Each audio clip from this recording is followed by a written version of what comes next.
Ils étaient tous les 2 maçons, effectivement. Il n'y avait pas de tabou à la maison et il en parlait tout à fait, ouvertement.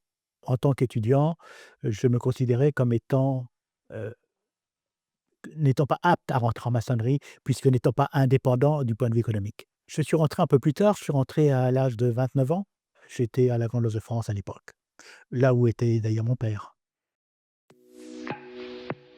En 1987, donc je suis arrivé à la GLNF, à la suite, d'une, tenue que nous avions faite avec une autre loge et où l'on nous avait dit que, puisqu'on croyait que le grand architecte de l'univers était le Dieu révélé, on n'avait pas notre place, à ce moment-là, dans l'obédience où on était et donc nous avons rejoint, la Grande Loge nationale française. Ah ben oui, au sein de la GLNF, la question ne se pose pas. À l'ancien, oui, mais qui est ici pour transmettre quelque chose. C'est notre rôle de transmettre en maçonnerie, comme d'ailleurs dans le monde profane. On est là pour transmettre quelque chose. On ne vit pas que pour soi, on vit aussi pour les autres.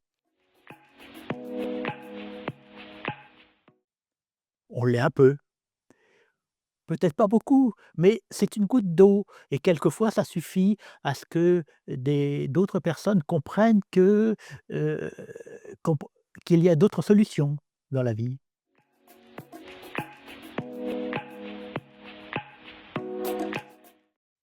Oui, parce que on a trop souvent tendance à croire que l'on a des droits, mais l'on oublie également qu'on a des devoirs. On a des devoirs envers la société, on a des devoirs, heu, envers l'État également. On n'est pas on ne peut pas faire ce que l'on veut. On a des lois à respecter, des règles à respecter. En tant qu'ancien fonctionnaire, je sais ce que représente la loi.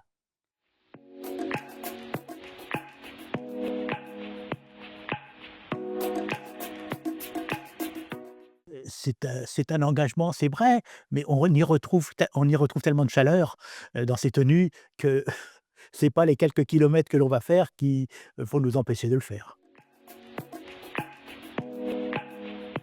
On se sent attirés les uns vers les autres parce qu'il y a quelque chose de fort entre nous.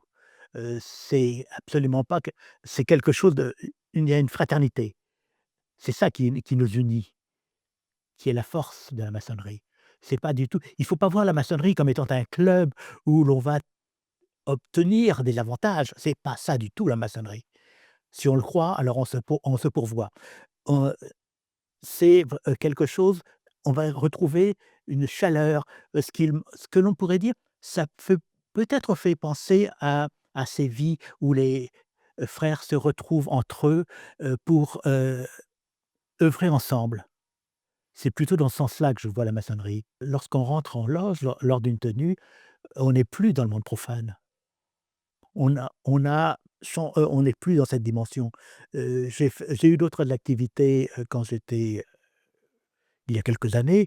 Je m'occupais de gosses à qui j'apprenais le catéchisme et si je leur disais: «Lorsqu'on commence à se réunir, on sacralise le lieu.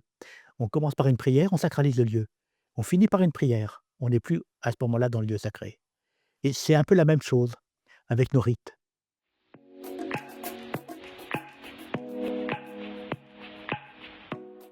Je pense que oui, parce que grâce à la maçonnerie, j'ai rencontré des frères, des pasteurs, à la GLNF, entre autres et ces hommes m'ont fait retrouver la foi.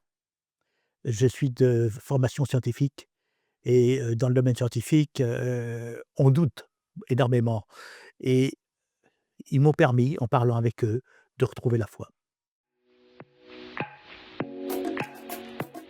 Mais j'ai trouvé un modèle, physique me permettant de faire que le doute n'existe plus.